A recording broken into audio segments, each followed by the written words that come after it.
soit honneur, gloire, louange, révérence.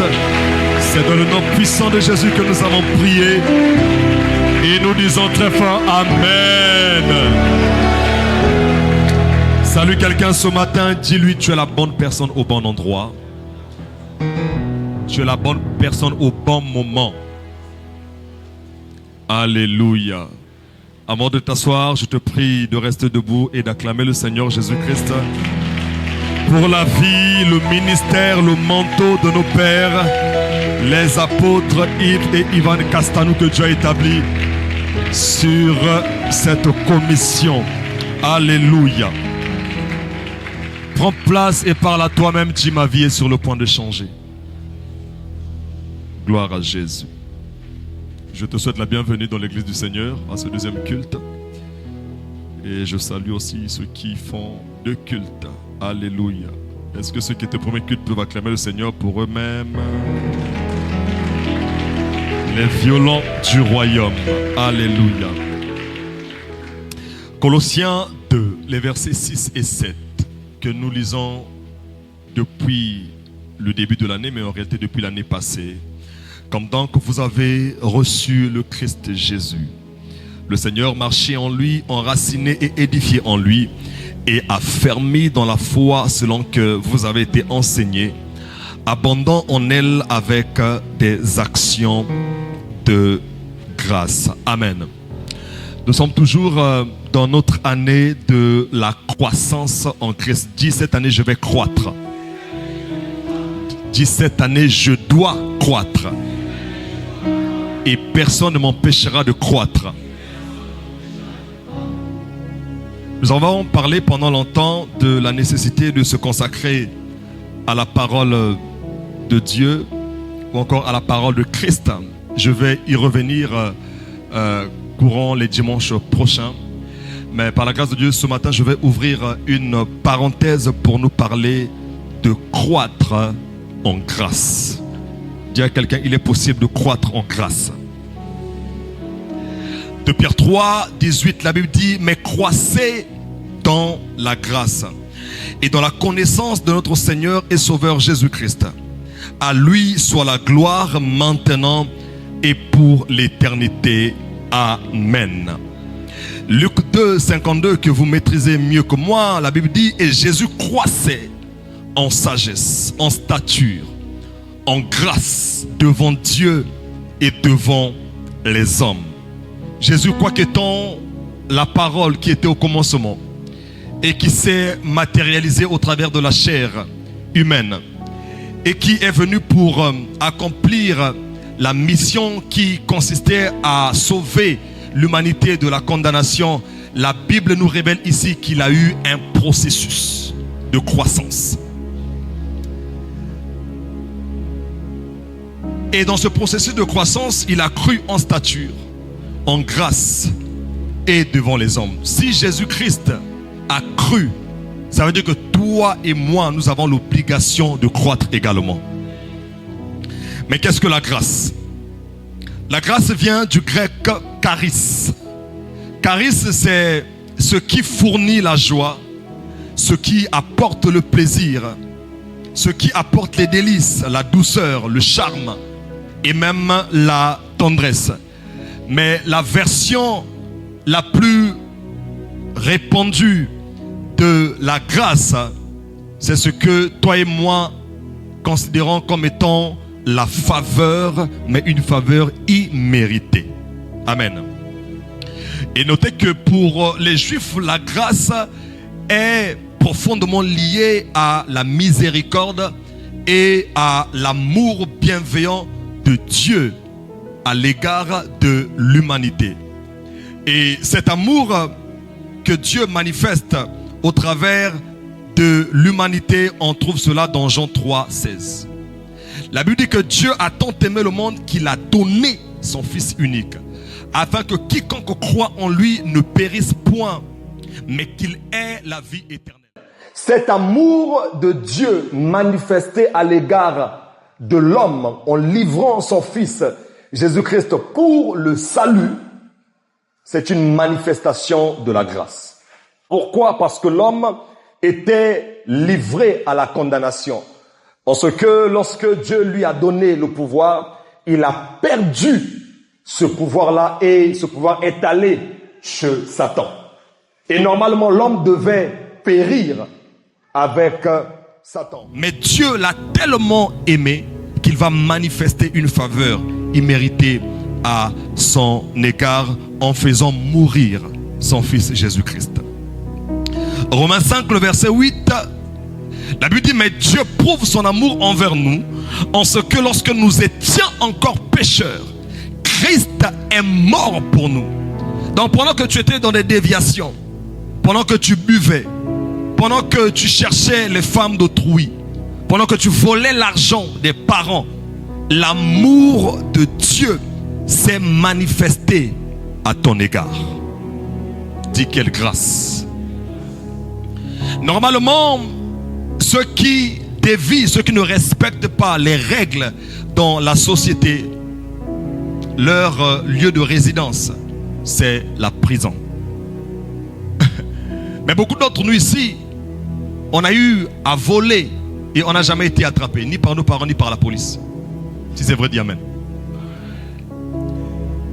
Et Dieu t'a préservé parce qu'il avait un plan pour toi.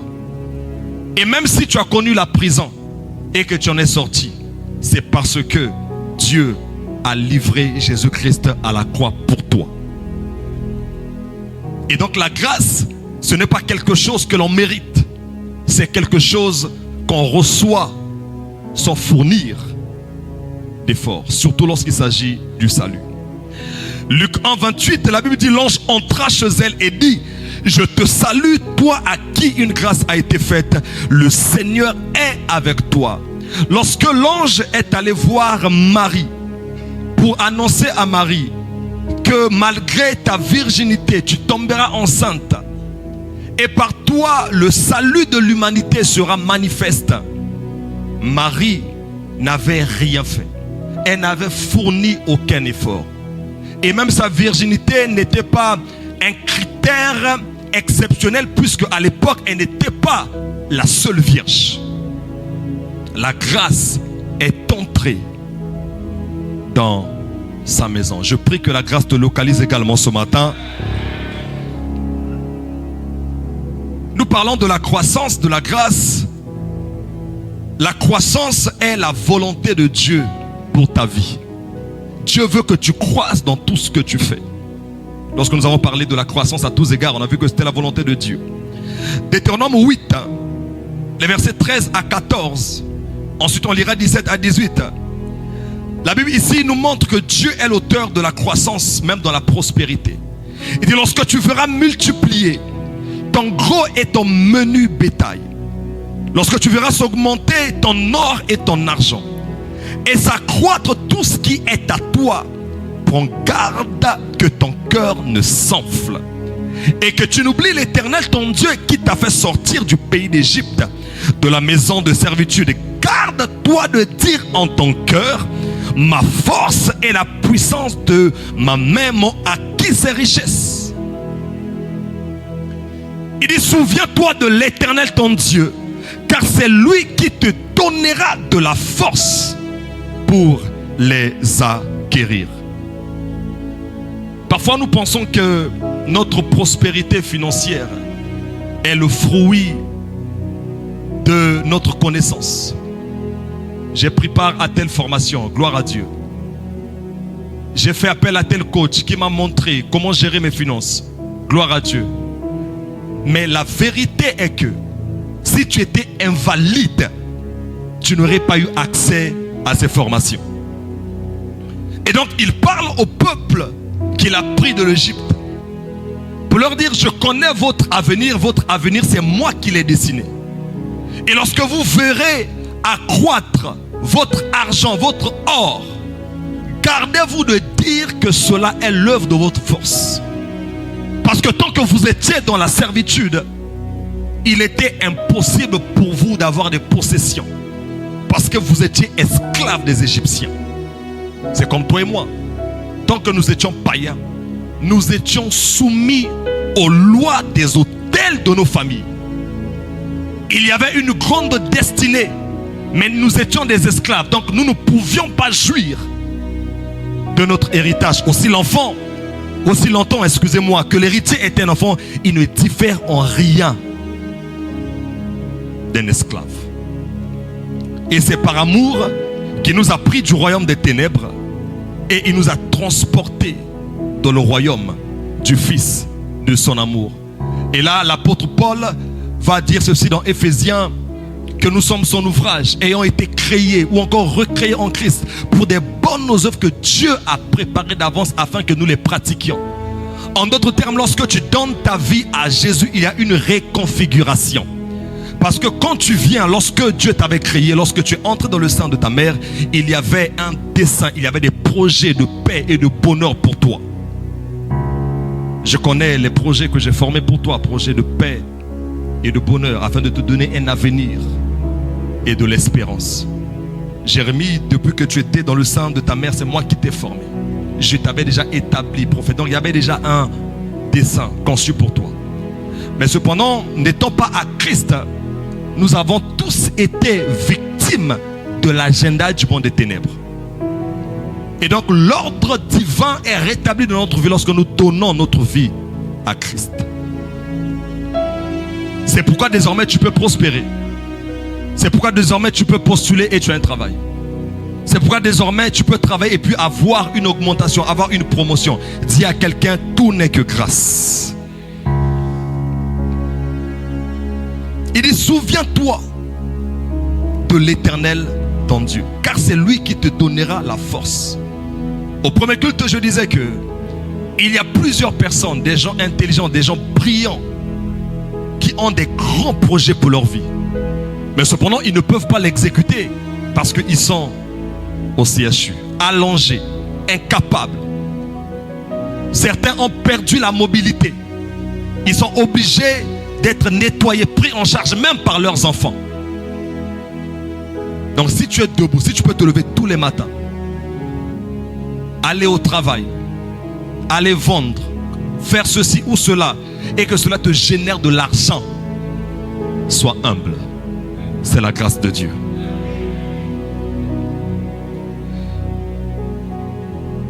Quand tu vois des bonnes choses décroître dans ta vie, cela est l'œuvre du malin. Parce que la volonté de Dieu a toujours été que tu prospères à tous égards.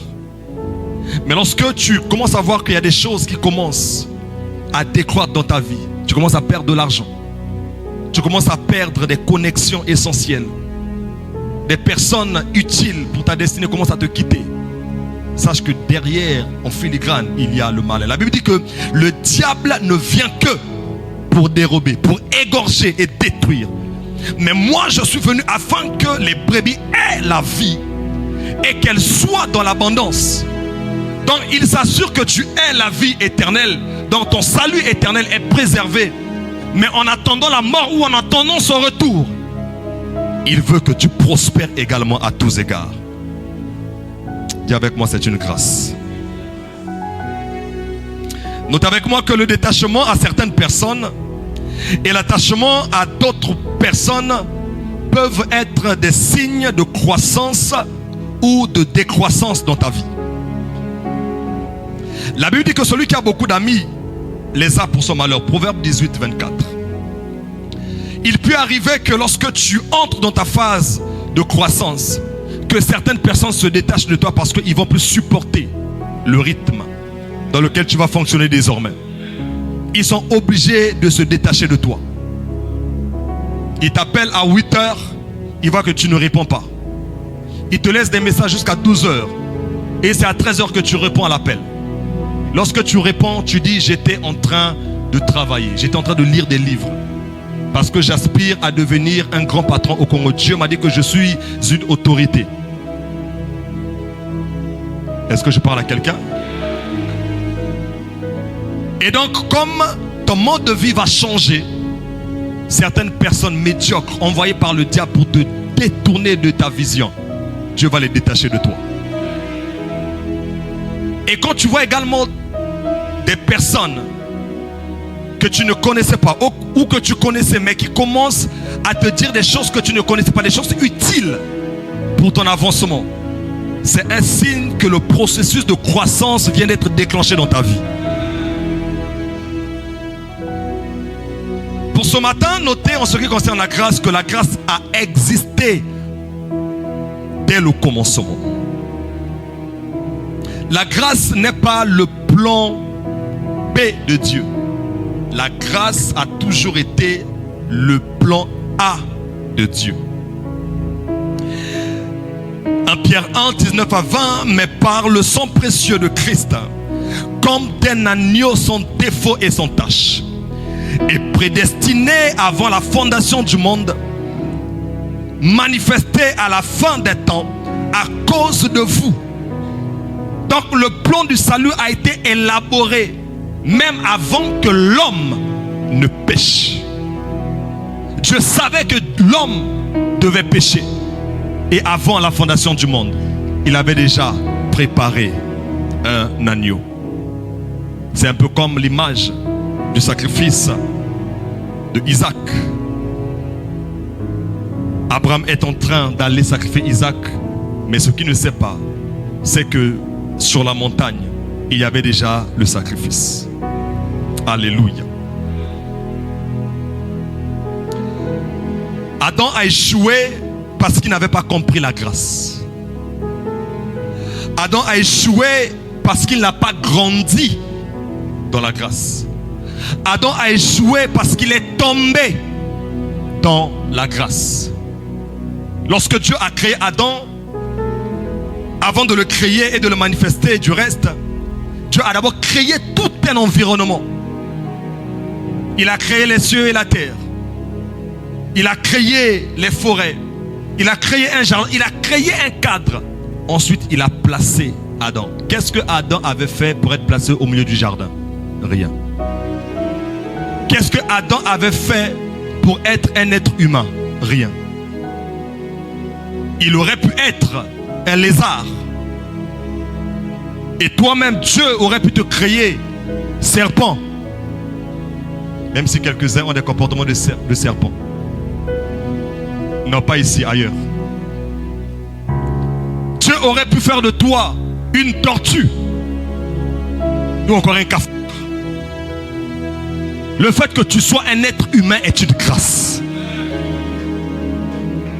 Oui, acclame, acclame, acclame, acclame. Être un être humain est une grâce. Donc chaque fois que tu poursuis le chien avec une pierre, sache que tu aurais pu être à sa place. C'est Dieu qui t'a épargné de ça. Chaque fois que tu vas acheter l'insecticide pour tuer les moustiques, sache que tu aurais pu être à la place de ces moustiques. Dis, hey Dieu, quelle grâce tu m'as fait. Être un être humain est une grâce. Et en plus, quoique tant une créature de Dieu comme les autres, Dieu va ensuite lui donner la domination sur toutes ses œuvres. Qu'est-ce qu'il avait fait? Rien. Toi qui es né le premier enfant de ta mère ou de ton père, qu'est-ce que tu as fait? Bah, rien.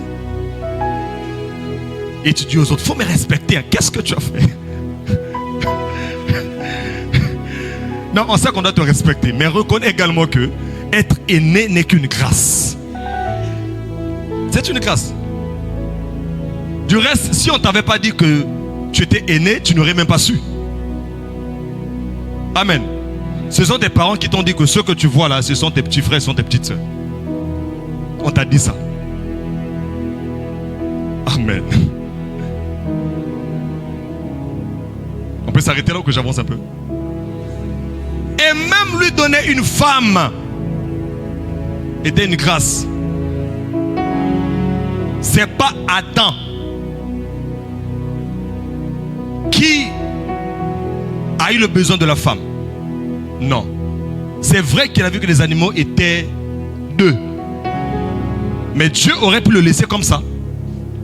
C'est moi qui t'ai créé, je te laisse comme ça. Il va seulement remarquer que parmi ces animaux-là, il n'y avait pas un être semblable à lui. Il constate seulement, mais il n'avait pas la capacité de créer l'être semblable. C'est comme toi. Tu es célibataire depuis, mais tu ne sais pas avec qui marcher.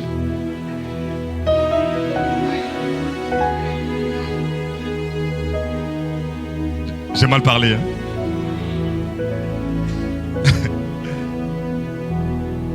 Et donc Dieu va le plonger dans un profond sommeil. Et il va tirer une côte de lui. Et il va lui présenter une femme. Et ensuite, il va faire un constat. Il dit, voici, cette fois-ci, celle qui est os de mes os, chair de ma chair. Très bon constat. Mais ce n'est pas toi qui l'as créé. Dis à un homme marié, tu es une très belle femme, on le sait. Cherchez les hommes mariés, dites-le leur de ma part. Dis-lui, on sait que tu es une très belle femme, mais ce n'est pas toi qui l'as créée. Donc sois humble. Elle aurait pu aussi te refuser. Il ne faut pas nous fatiguer ici. C'est tous les nouveaux mariés, ils s'agitent beaucoup. Bon, nous, avec le temps, on vous a cédé un peu la place. Alléluia. Donc, la grâce est le premier plan de Dieu. C'est le plan initial de Dieu. Dieu a toujours voulu que l'homme vive dans la grâce. Mais c'est l'homme lui-même qui, en péchant, a introduit le dur labeur dans sa vie.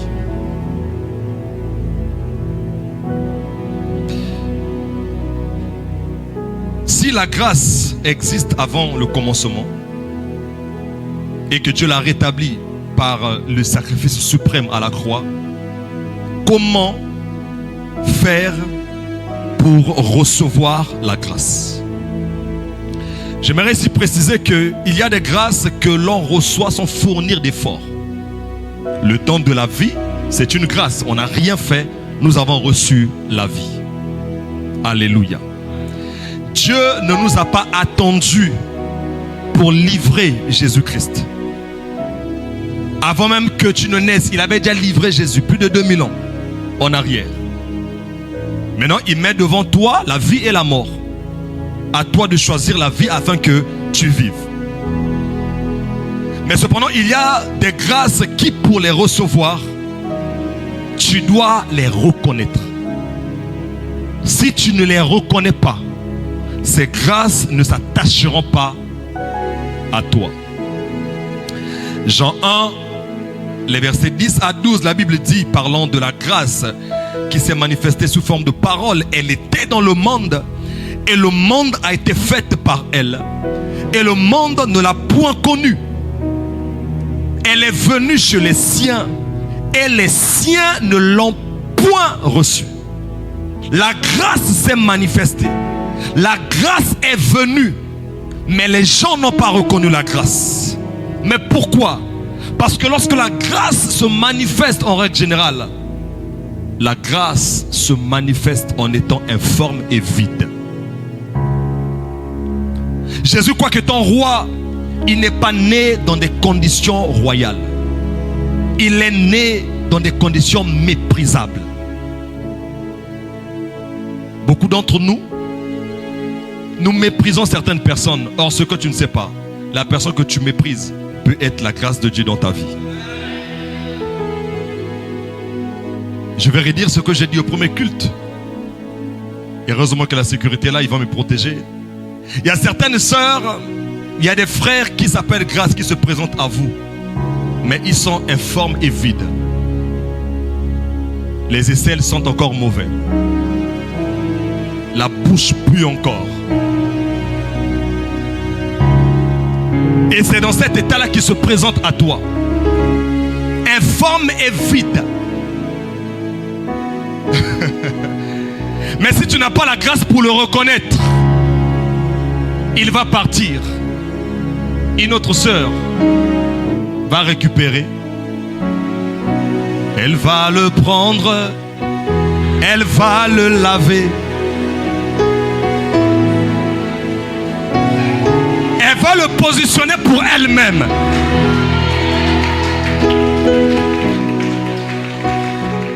Et toi demain tu deviendras nostalgique. Ah, le frère là, quand j'étais venu à l'église, il s'intéressait à moi. Mais il n'était pas trop propre. Donc maintenant qu'il est devenu propre, ne le gère pas aussi. Là j'entends une sœur dire, ah le frère est tel, aïe aïe aïe aïe.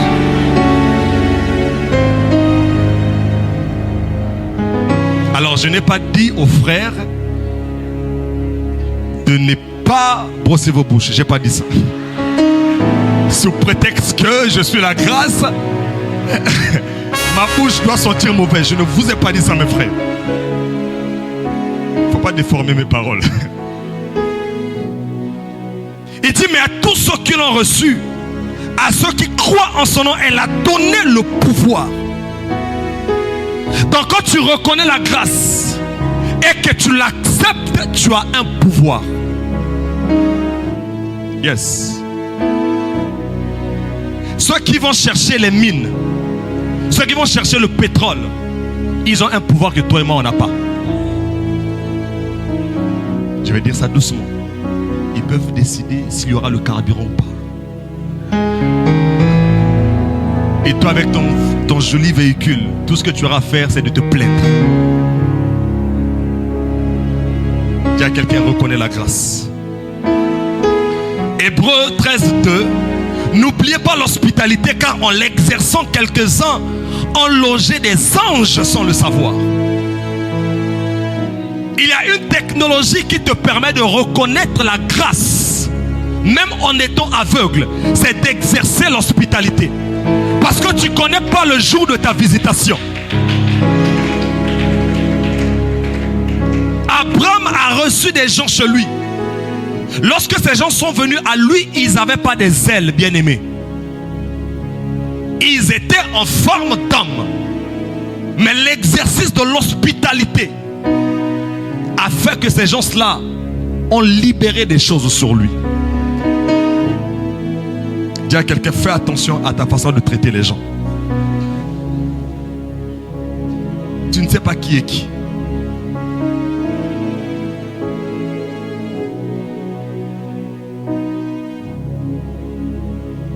Dieu peut t'envoyer ton futur employé. Il est à l'église sous forme d'un membre qui est sous ta responsabilité. Ou il est dans l'église sous forme de ton responsable. Mais c'est ton futur employé. Ta façon de te comporter déterminera s'il va t'embaucher demain ou pas. Même le voisin qui est assis à tes côtés. Tout à l'heure on a dit salue ton voisin. Les plus sages ont salué et à gauche et à droite. Si tu ne salues qu'à gauche, peut-être que la solution viendra de droite. Maintenant j'ai dit saluez vos voisins.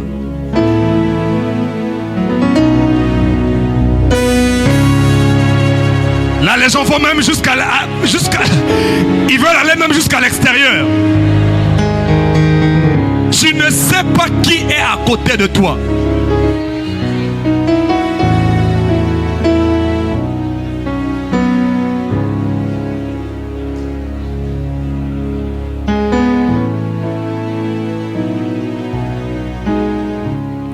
Marie a reconnu et accepté la grâce. L'ange entra chez elle et dit, je te salue, toi à qui une grâce a été faite. Et le Seigneur est avec toi. Marie dit, je suis la servante du Seigneur. Qu'il me soit fait selon ta parole. Et l'ange la quitta. Lorsqu'on reconnaît la grâce, on accepte tout le package de faveurs qui vient avec la reconnaissance de la grâce. Qu'il me soit fait selon ta parole. La grâce peut être ce voisin pauvre dans votre voisinage. La grâce peut être également cet homme riche dans votre quartier. Gare à toi de le traiter de sorcier ou de franc-maçon.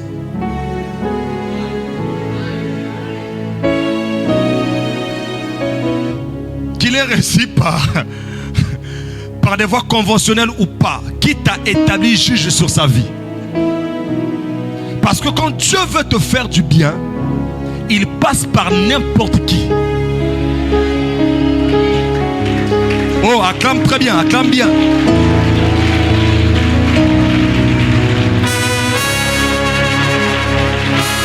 Dieu peut passer même par un infâme pour que tu sois élevé.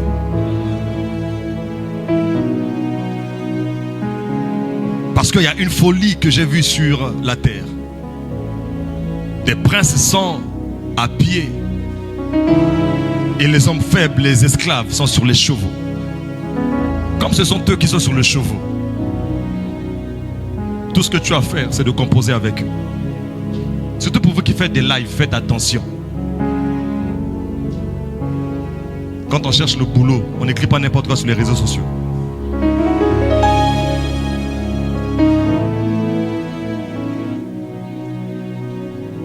Tu peux avoir fait une publication qui date d'il y a 8 ans. Tu avais insulté une autorité. Et là, tu viens en entretien. C'est lui qui est devant toi. Toi, tu avais déjà oublié. Mais chez lui, c'est encore marqué au fer rouge. Et si c'est un fin politicien, il va te recruter. Mais il ne te donnera pas ce que tu mérites.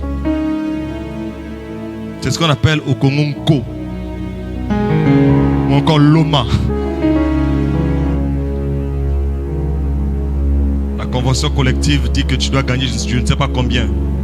Il te donne 10 fois en dessous. Okelelepa Nani. Les Congolais n'ont pas la culture de porter plainte. Dis à quelqu'un, reconnaît la grâce.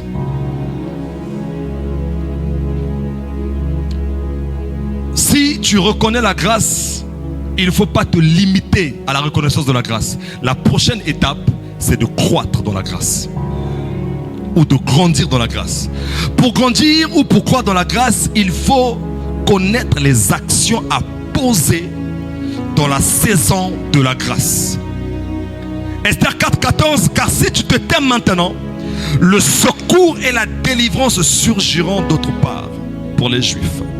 Et toi et la maison de ton père, vous périrez. Et qui sait si ce n'est pour un temps comme celui-ci que tu es parvenu à la royauté. L'une des questions que les gens ne savent pas se poser quand ils rencontrent une nouvelle personne, quand ils ont un nouvel emploi, une nouvelle promotion, Seigneur, pourquoi est-ce que tu as permis cela? 99%, on se réjouit. Les moins discrets vont mettre ça sur les statuts, sur LinkedIn. Mais les plus sages iront en prière pour dire, Seigneur, pourquoi as-tu permis cela?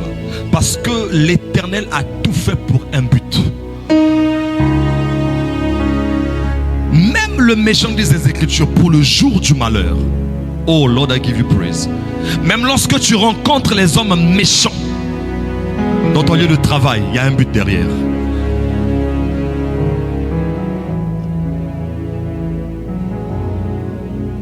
Esther est devenue reine, mais depuis qu'elle était devenue reine, elle ne savait pas le but pour lequel Dieu l'avait établie. Jusqu'à ce que Mardoché vienne lui dire que Aman en veut à notre peuple. Il veut décimer le peuple juif. Et Esther était hésitante. Et Mardoché, qui était son oncle, son père adoptif, finalement son mentor, va lui dire, si tu te tais maintenant, le secours et la délivrance du peuple juif viendra d'ailleurs. Généralement, Dieu ne t'élève pas pour toi-même. Dieu ne te fait jamais du bien pour toi-même. Tu es le point de départ du bien que Dieu fait, mais il y a plusieurs personnes derrière. Je te bénirai, a-t-il dit à Abraham, et je ferai de toi un sujet de bénédiction. Donc si depuis là tu ne sais pas pourquoi est-ce que tu travailles, commence à poser la question à Dieu. Et il y a même des gens qui stagnent à certains niveaux. C'est parce qu'ils ne savent pas pourquoi est-ce qu'il est là. Ça commence par toi. Dieu veut que tu sois indépendant. Dieu veut que tu jouisses de la vie sur terre. Mais il y a un peuple nombreux. Oh, je t'entends, Seigneur. Et il y a même des gens qui perdent leur positionnement parce que ils ne connaissent pas ou ils oublient le but pour lequel Dieu leur a donné ce qu'ils ont.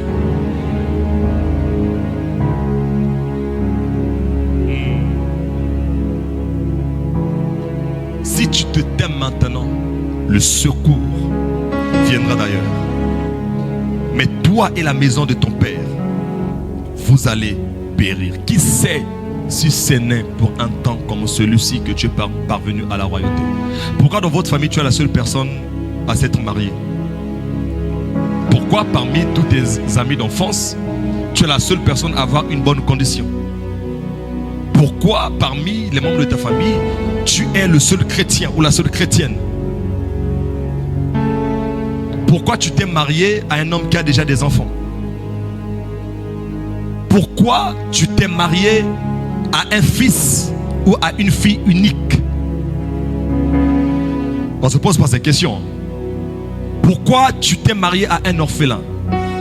Pourquoi tu t'es marié à un enfant chéri? Tu ne te poses pas ces questions. Ce sont des questions auxquelles il faut répondre. Mais c'est Dieu qui te donnera la réponse. Esther est devenue reine parce que Dieu avait vu qu'un jour il y aurait problème. Et comme Dieu passe par les hommes pour régler les problèmes des hommes, Dieu l'a établi. Je dis à quelqu'un ce matin que la grâce qui est sur toi et les grâces qui arrivent sur toi, ça commence par toi, mais c'est pour le salut et la délivrance de plusieurs personnes.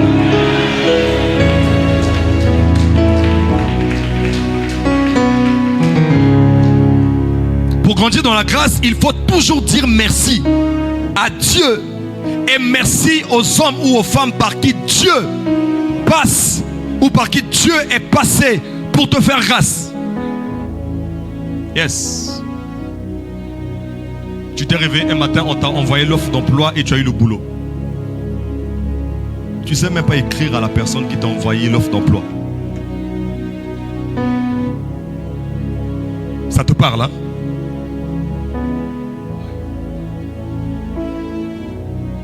Tu étais là, un parent, un oncle, un membre de l'église, un grand du quartier a pensé à toi et t'a donné l'emploi.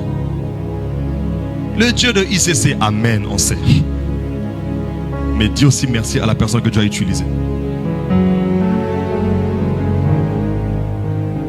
Beaucoup de gens ont perdu des grâces parce qu'ils ne savent pas dire merci.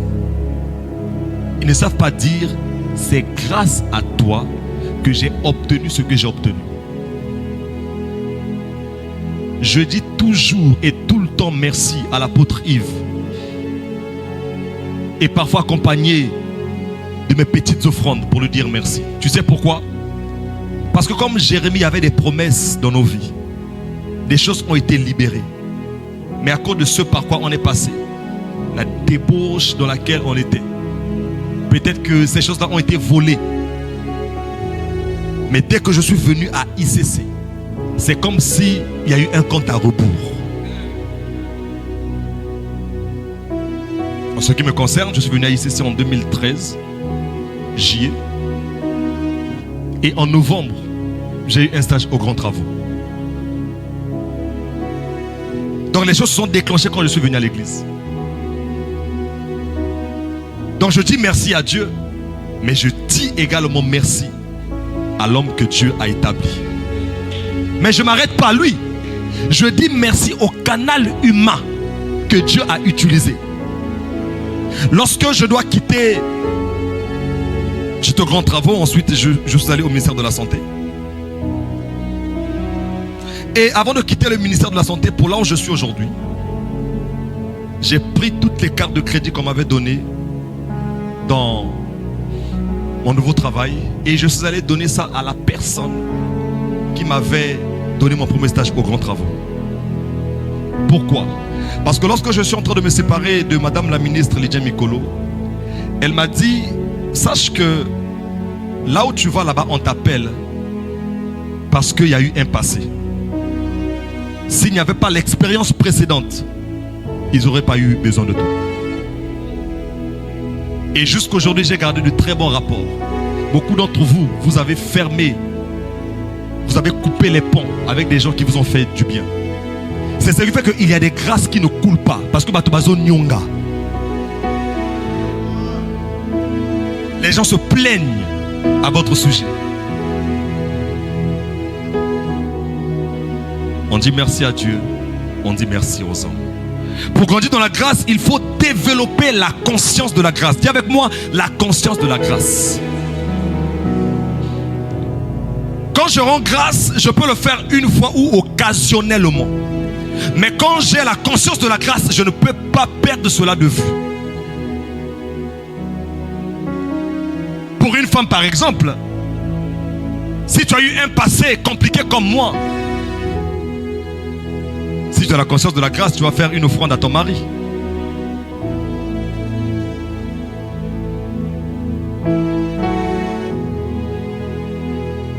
Tu étais avec Jean Gilbert, il te tapait. Mais même une bouteille de bissap à 50, il n'a jamais présenté à tes parents. Après, il est parti. Et en plus de lui, tu as eu André Victor. André Victor te tapait à la fac devant tes amis. Et les gens pensaient même que c'était ton grand frère. Or, c'était juste un copain.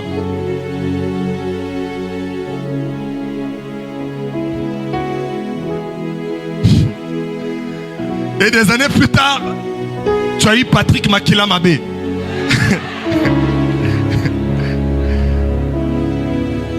Lui là, il t'appelait même à 3 heures. Pour te dire, tu dois sauter le mur, j'ai besoin de toi à 3 heures. Et tu sautais le mur.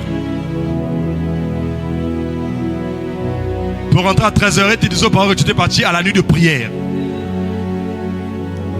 Tu montais même au nom de Dieu.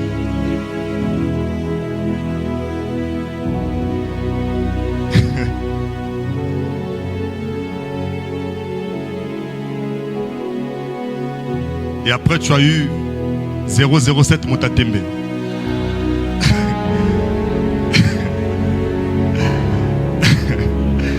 Lui, en plus de te taper, il prenait ton argent. Il t'a laissé. Vous avez eu 3 enfants, mais chaque fois qu'il y avait un nouveau enfant, il disait que ce n'était pas sa grossesse. Et il est parti. Et tu trouves le frère 3 fois saint qui te prend avec ton passé, qui te dit je vais t'épouser. Mais c'est une grâce. Normalement, dès que tu as seulement entendu je vais t'épouser, tu vis ton compte, tu dis mon frère, offrande. Parce que personne ne m'a dit ça. Ça, c'est quand on vit dans la conscience de la grâce. Les femmes qui vivent dans la conscience de la grâce, elles ne blaguent pas avec leur mariage. Non. Non. Et même les hommes qui vivent dans la conscience de la grâce. Pas moi, mais mon vieil homme était un bandit. Il y a une loi qui dit que ce qu'un homme aura semé, il le moissonnera. Donc moi, je m'attendais à ce que la femme que je vais épouser puisse me tromper. Ça n'arrivera jamais. Parce que Dieu m'a fait grâce. Donc quand tu vis de la conscience de la grâce, tu es humble. Quand on vit de la conscience de la grâce, même quand on voyage humblement. Il y a des gens même partir à Pointe-Noire, c'était un rêve. Tu attendais les vacances pour aller à Pointe-Noire.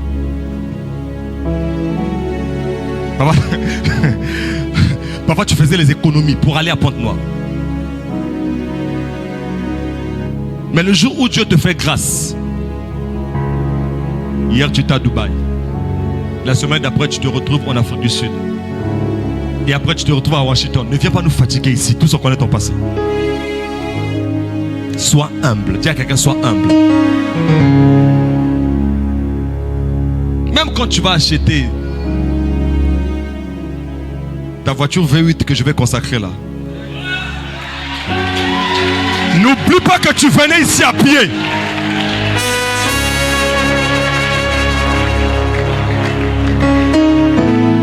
Non, tu ne crois pas ce que j'ai dit?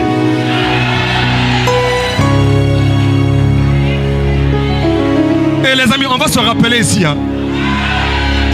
Là, comme il faut prendre les gens en photo ici, là. Le jour où tu viens à l'église, tu es en retard. Tu ne veux pas qu'on te mette derrière. On va te sortir tes photos. Oh non, je suis devenu député dans Yokuna. Ici, si tu viens en retard, tu es derrière.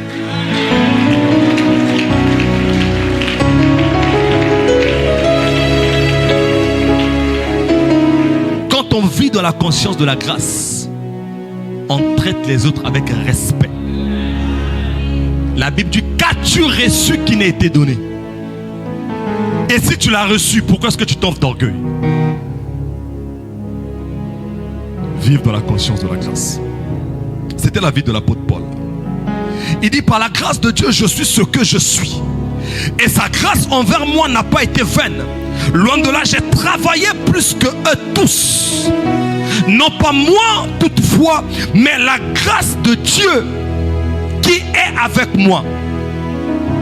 Paul avait compris que la grâce de Dieu fait de toi ce que tu es. Ça, c'est la grâce.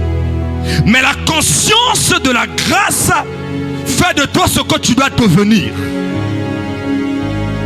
C'est-à-dire que si je n'oublie pas tout ce que Dieu a fait avec moi, d'où Dieu m'a pris pour m'emmener là où je suis en train de dire à Dieu, emmène-moi encore où tu veux. Il reconnaît qu'il a travaillé, mais il reconnaît que le dur labeur, l'énergie qu'il a pu déployer, c'était la grâce de Dieu. Comme je l'ai dit tout à l'heure, il y a des gens qui ne peuvent pas se lever et travailler. Il dit toutefois, non pas moi, mais la grâce de Dieu.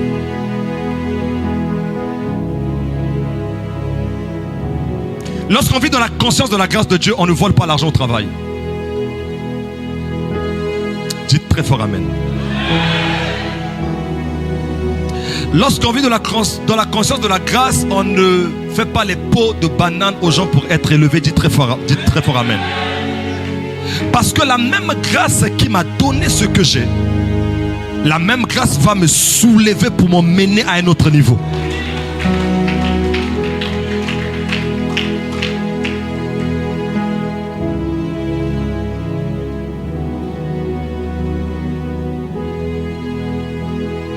Lorsqu'on lit la vie de Jésus, lorsqu'on lit seulement le verset 52 de Luc 2, on a l'impression que Jésus a cru parce qu'il était l'enfant de Dieu.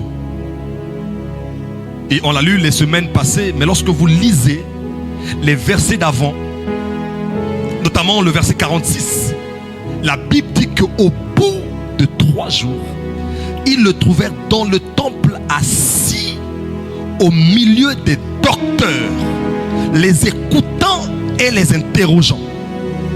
Donc la croissance dans la vie de Jésus a eu pour support la parole de Dieu.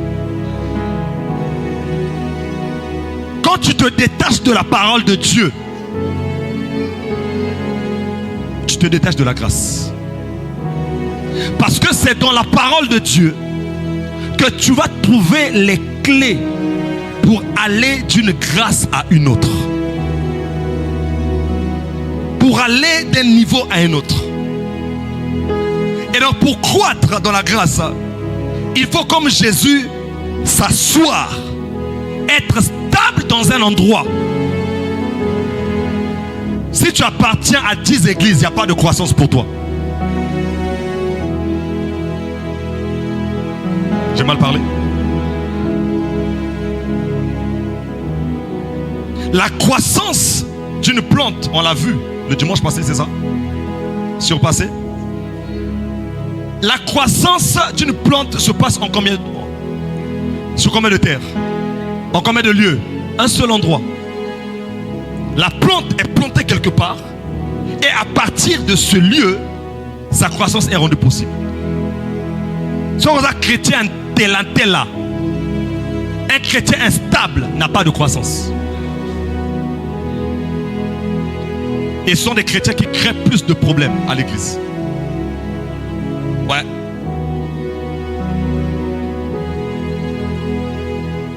Pour être stable, pour croître, tu dois être stable, enraciné dans un endroit. C'est-à-dire que tu commences avec les enseignements de ta maison et puis tu peux te permettre d'écouter d'autres messages. Mais si tu n'es pas encore assis entre guillemets dans votre doctrine de la maison, tu auras du mal à décoller. Tu auras du mal à décoller. Et c'est ce qui fait que tu as des chrétiens qui viennent te poser des questions alors que cela a été traité par un message qu'on avait donné à l'église. Donc il est ici sans être ici. Ou il est ici, il ne relit pas ses notes.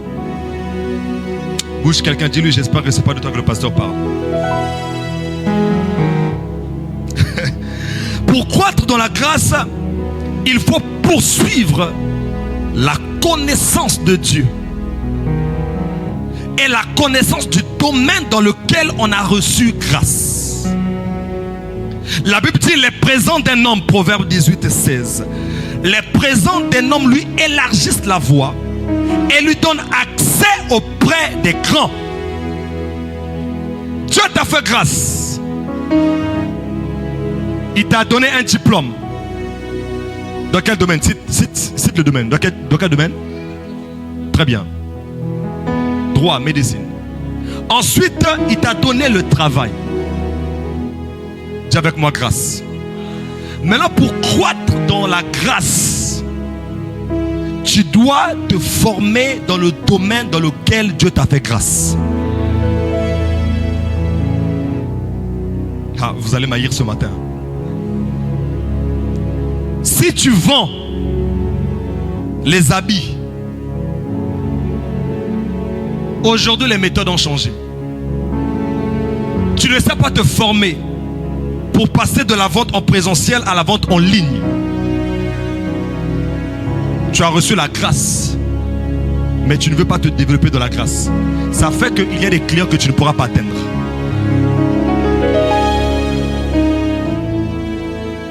Oh oh, je nous parle.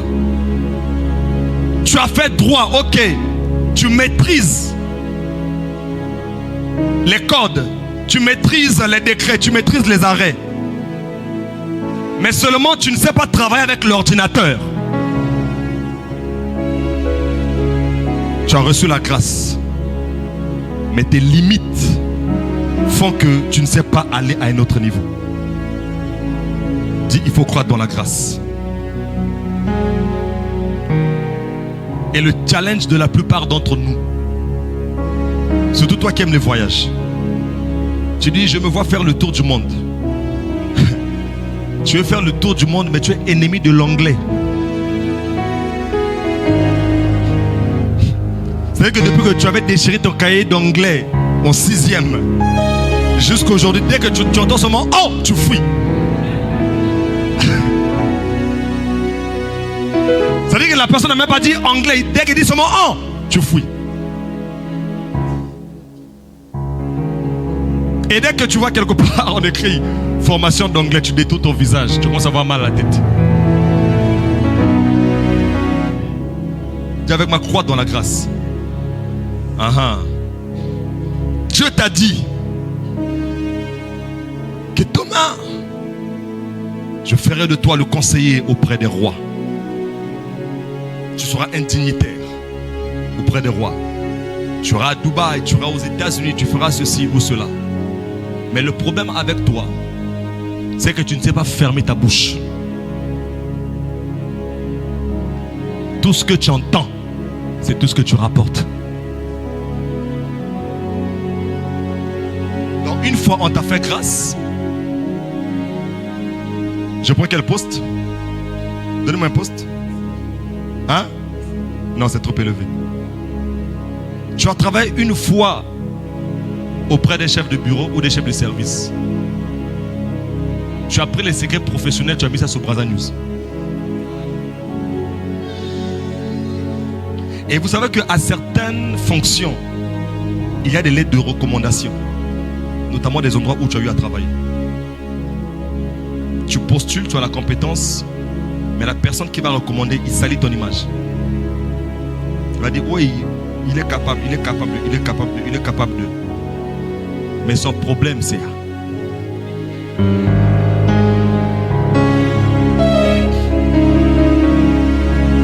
Vérité inconfortable, mais vérité digne d'être dite. Il y a des choses, il y a des fonctions auxquelles quand tu aspires, il y a des choses même ta femme ou ton mari ne doit pas être au courant. Tous les entretiens que je passe ici à l'église, ma femme n'est pas au courant de ça. Tous les entretiens que je passe ici à l'église, ma femme n'est pas au courant de ça. Ce sont les confessions des gens, ça ne la concerne pas. C'est ce qu'on appelle des secrets. Et même nous en tant que pasteurs, il y a des gens qui fuient des églises. Au Toubeli, à 7h. À 12h, église Mobimba et puis que nous sommes Kobo. Comment rester dans une telle église? Qui a dit vraiment?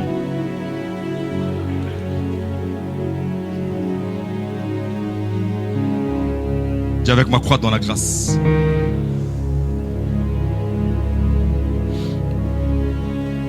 Avant d'entrer dans son ministère, et on l'a lu, Jésus n'est pas entré dans le ministère comme ça. Jésus a travaillé sa grâce. Il savait qu'il était appelé au ministère de la parole. La première retraite de Jésus était quoi? La retraite de la parole. Avec les docteurs de la loi. Toi, Dieu t'a dit que tu vas devenir pasteur. Lire un chapitre de la Bible, c'est un challenge. Lire un chapitre de la Bible, c'est un challenge. Dieu t'a dit qu'il va t'utiliser puissamment dans le prophétique. Jeûner 3 heures. C'est comme si on t'a tué. Être seul pendant une journée, c'est un challenge. Tu reçois la grâce, mais tu ne crois pas dans la grâce. Dis à quelqu'un, il faut croître dans la grâce. Dieu te fait grâce, mais la croissance dans la grâce procède de ta responsabilité.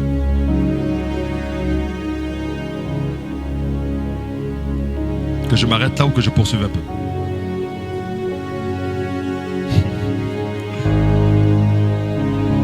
Le Seigneur Jésus-Christ était appelé au ministère. Mais il ne s'est pas improvisé ministre de Dieu. Parce que dans les choses spirituelles et même dans les choses dans le monde, on ne s'improvise pas. Quelqu'un doit te prendre par la main et t'introduire. C'est un principe cardinal. Il savait qu'il était appelé à aller de lieu en lieu pour prêcher la parole. Il est allé se soumettre à qui? À Jean-Baptiste. Pourquoi? Parce que Joseph n'était pas un sacrificateur. Il est allé se soumettre à Jean-Baptiste, qui était fils de sacrificateur, et ensuite qui était le père du réveil dans sa saison. Lorsqu'il était allé se soumettre à Jean-Baptiste, c'est seulement à ce moment-là que le ciel s'est ouvert et Dieu a parlé sur sa vie. Tu n'entends pas la voix de Dieu parce que tu n'écoutes jamais la voix des hommes.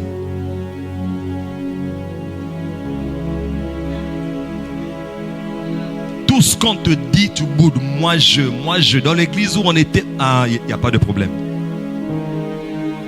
C'est comme ça que les gens stagnent.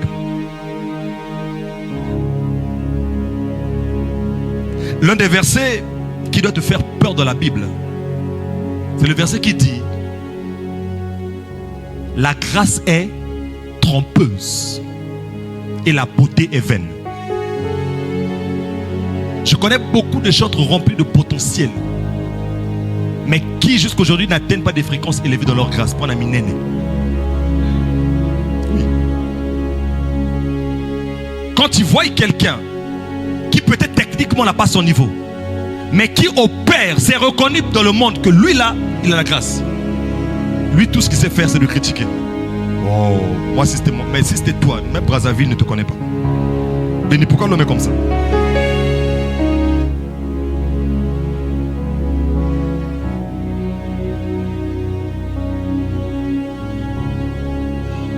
Chaque fois que tu vois quelqu'un opérer à un niveau qui fait qu'il influence certaines personnes et que toi tu n'es pas à ce niveau, c'est qu'il a compris quelque chose que toi tu n'as pas compris. Tu peux le banaliser, tu peux connaître ses failles, mais la vérité est que il a compris quelque chose que toi tu n'as pas compris. Mais regardez maintenant ce qu'on dit des Juifs. Jésus a accepté de se faire baptiser, lui qui est fils de Dieu. Le ciel s'est ouvert. Mais la Bible dit, les pharisiens et les docteurs de la loi, ayant refusé de se soumettre au baptême de Jean-Baptiste, ils ont rendu à leur égard nul les desseins de Dieu. Donc Dieu peut te dire des choses, tu refuses de te soumettre à un homme. Tout ce que Dieu avait dit sur toi, assuré. C'est pourquoi ne vous laissez pas tromper par les prophéties. La prophétie t'annonce la volonté de Dieu pour ta vie. Mais dans la plupart des prophéties, tu as forcément quelque chose à faire.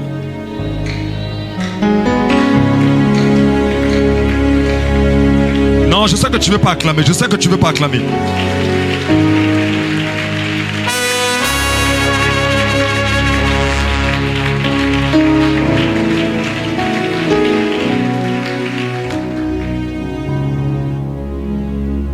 On peut recevoir la grâce et puis stagner et même rétrograder. Tout comme on peut recevoir la grâce et puis on continue à croître.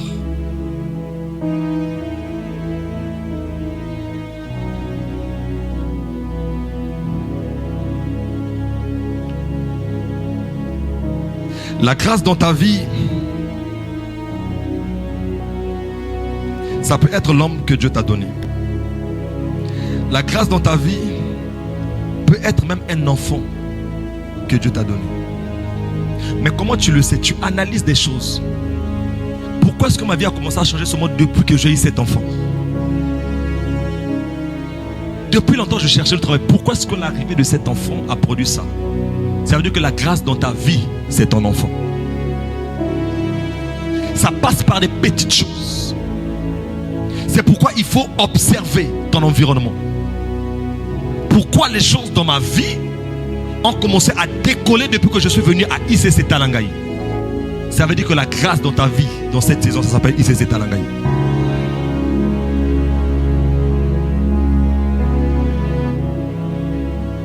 Pourquoi est-ce que depuis le jour où j'ai rejoint le département de l'accueil, mes yeux se sont ouverts dans le prophétique? Ça veut dire que la grâce dans ta vie, c'est le service. Pourquoi depuis que... Non, je ne vais pas dire ça. Mais notez pour ce matin que tant que tu ne reconnais pas la grâce, tu ne sauras pas croître dans cette grâce. Parce que si tu ne reconnais pas quelque chose, pourquoi est-ce que tu diras merci? Si tu m'écris pour me dire merci, il doit avoir un objet. Je te dis merci de ce que tu m'as fait ceci.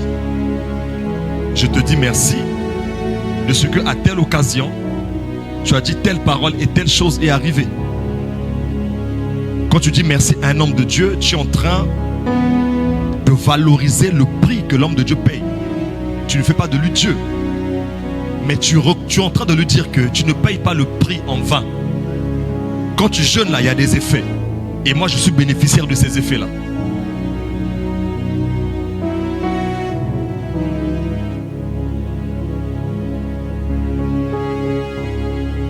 J'ai dit au premier culte qu'il y a des gens qui sont passés par des saisons de la grâce et qui ont un retard dans la vie. Par exemple, à une certaine époque, la grâce dans ta vie s'appelait le salaire de ton père. Il avait suffisamment d'argent et te disait va à l'école, tu ne voulais pas. C'était ta grâce. Et depuis qu'il est mort, tu sens maintenant le désir d'aller te former. La grâce est partie. La grâce dans ta vie, ça peut être l'ancienne présence de ta mère. Elle te disait, quand tu te réveilles, fais les travaux ménagers. Tu as eu un très bon mari, mais qui te méprise, qui t'insulte. Parce que tu ne maîtrises rien dans la maison. Ta grâce, la grâce dans ta vie maritale s'appelait ta mère. Et elle voulait te préparer. Mais tu n'as pas pu saisir la grâce. La grâce dans ta vie peut être ces frères en Christ qui te disaient, allons-y prier à la montagne. Allons-y jeûner. Même en dehors des programmes de l'église. Mais tu as refusé. Après, tu apprends qu'un membre de ta famille est mort. La grâce dans ta vie, ça s'appelle les bien-aimés que Dieu a mis dans ta vie pour la prière. Parce que chaque fois qu'on s'associe dans la prière, Dieu ouvre toujours nos yeux pour voir des choses.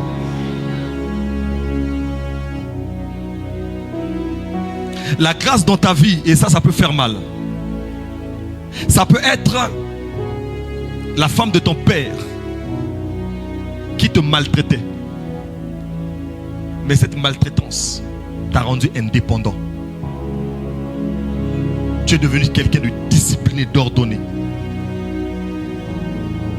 Oui, on sait que ces actes ne sont pas bien. Mais toi-même, tu sais que par rapport à ta paresse, ça t'a aidé. Il y a des gens qui peuvent dormir jusqu'à 12 heures. Donc Dieu s'est servi de la verge qu'on appelle la femme de ton père pour chasser la paresse qu'il y avait en toi.